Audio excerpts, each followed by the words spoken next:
my name is Cheyenne and welcome back to another video. Today I'm going to be showing you how to create this lace-inspired look for my wedding series. Now, this look was directly inspired by the lace on my dress, and I don't think it would be fair if I talked about my wedding dress but didn't show any photos, so here it is. It's so pretty. I'm going to start by using Cirques Odette. Yes, I know I've been using this polish a lot, but I really have been enjoying it. I feel like I found my perfect beige color. Since I made this design to really match my dress, I don't know how many people are going to actually want to recreate this, but I hope it does inspire you if you had a lace wedding dress to maybe try out this technique yourself. It's really easy to do. For the lace itself, I'm going to be using Milani's Whitest White. This is clearly a really old nail polish I have in my collection. So to get inspired, I took pictures of my thumb underneath pieces of lace on my dress, and then I basically tried to recreate it. I tried to match the shapes the best that I could to the designs on the lace, but it didn't necessarily have to be perfect because these are such fine details that no one would notice. I don't think anyone's going to take your dress and try to match it to your nails. I did use the dotting tool for some parts of this, but I ended up using my detail brush as well to help build the shapes out or connect shapes. Since these designs were super abstract too, I don't feel like it took very long for me to do this whole manicure. Since I don't have super detailed instructions to share about how I did this manicure, I wanted to take this opportunity to just tell people more about my wedding dress. I mean, I did spend a lot of money on it. I deserve to talk about it. But I also thought my experience dress shopping would maybe be helpful for people, so I kind of wanted to share that. But before I get too deep into that, sorry about the terrible camera shots of my pinky. I always struggle to film my pinky because I have a hard time finding a comfortable position to capture it in underneath the light and the camera, so bear with it. When my husband, or then fiance, and I were trying to figure out how do we want to get married, money I think was a big thing for us because I wouldn't say we had a ton of money that we were willing to spend on a wedding. We were prioritizing buying a house because it's just a better long-term investment in our eyes, and we didn't necessarily want to go into debt over a party. So we looked at a bunch of different venues to see what the affordable options were, and sadly there's not a ton out there, which is kind of disappointing. I don't really understand why weddings have to be so expensive. It's just supposed to be an opportunity for people to get together who love each other, to celebrate a happy moment with their loved ones. But I'll get off my soapbox. Another thing is just wedding dresses are so expensive. That said, I know my dress isn't as expensive as maybe some people's. I actually got a really good deal on mine. I knew I didn't want to spend over $1,000 on a wedding dress or anything close to that. I honestly don't remember what my budget was because it's been 3 years, but my dress ended up costing under $500, and that is because I got a sample. A sample size is usually the dress that they use for fittings or models, so it might be slightly damaged, but in most cases it's very minuscule. Mine had, I think, 3 blue dots on it that I was able to get out. Other than that, it was perfectly fine. So I highly recommend that if you are trying to save money on your wedding dress, check out the sample dresses. Personally, I think that my dress looks like it's more than $500, as there's a few different types of lace on it. There's beads and sequins, and it's so full and fluffy. I feel like it looks like it's $1,000 dress.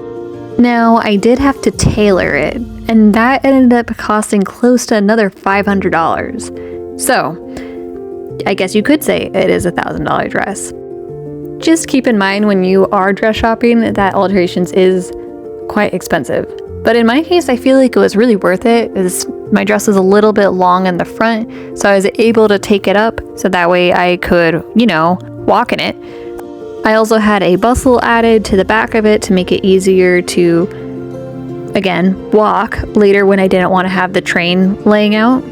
And lastly, one of the suggestions I wasn't expecting them to make was to take in my shoulders a bit. I feel like the dress fit pretty perfectly, but when they pointed out that my shoulders could be much tighter, and I didn't even know that was a thing, it made so much of a difference. I think they also wanted to take in the sleeves and make them tighter, but given that it was lace and beady, I was a little bit nervous about it being too itchy if I wore it for many hours, so I kind of wanted to keep it loose. Now you must be wondering also, where did I get my dress? I actually got my dress off of Etsy, and I'll put a link to the shop inside of the description.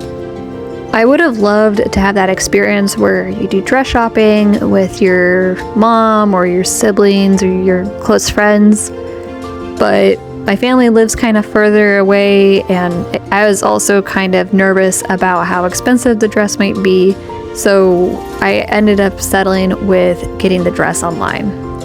If I learned anything from that experience though, I would still recommend going and trying on dresses in a store anyways.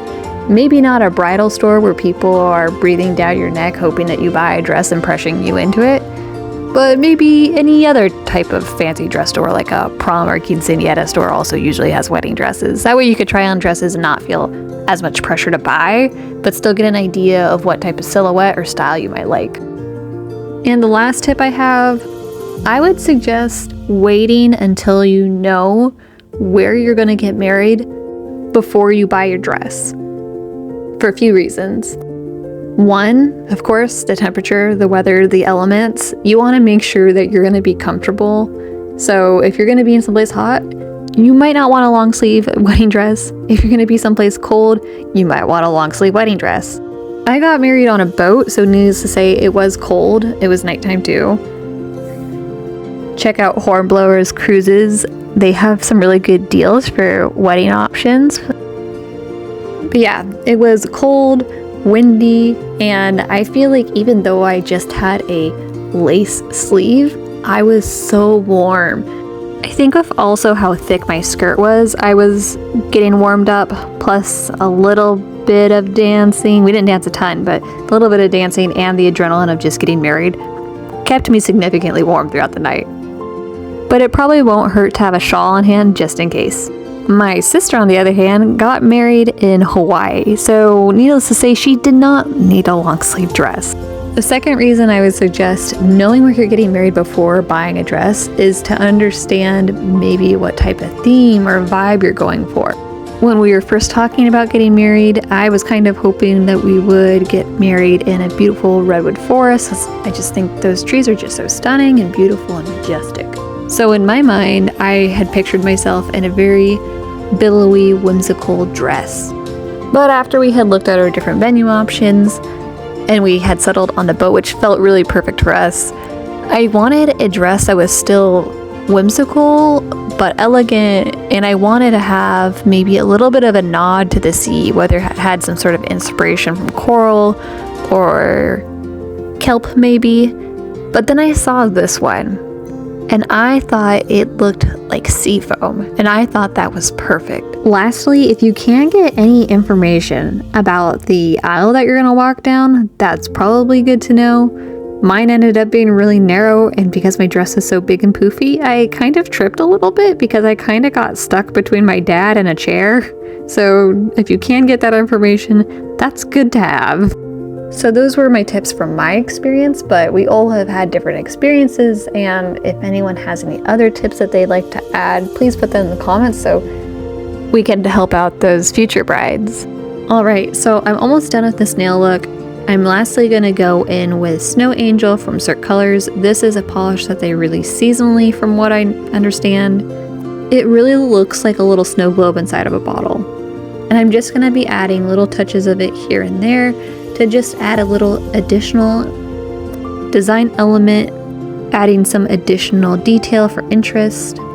I felt like it also helped emulate lace or maybe some of the beading that might be on lace sometimes. Just be careful and make sure that the white polish that you put down earlier has fully dried. I feel like white polishes tend to smudge really easily, so just keep that in mind. I personally did it in little patches here and there, but you could totally just go over the design completely and cover your whole nail in it. I think that would look kind of cute too. By the way, I know this video was a little bit different. Usually I try to give very detailed, thorough instructions to explain what I'm doing for these tutorials, but I wanted to try out a paint with me story time type of format. So if you enjoyed learning more about me, let me know in the comments and maybe I'll do some more story time videos like this. Last thing I'm going to be doing here is putting on a quick dry top coat. I'm not going to bore you with doing all of my nails with that, and this is how the final look turned out. I really love it. I'll see you all in the next one. Bye!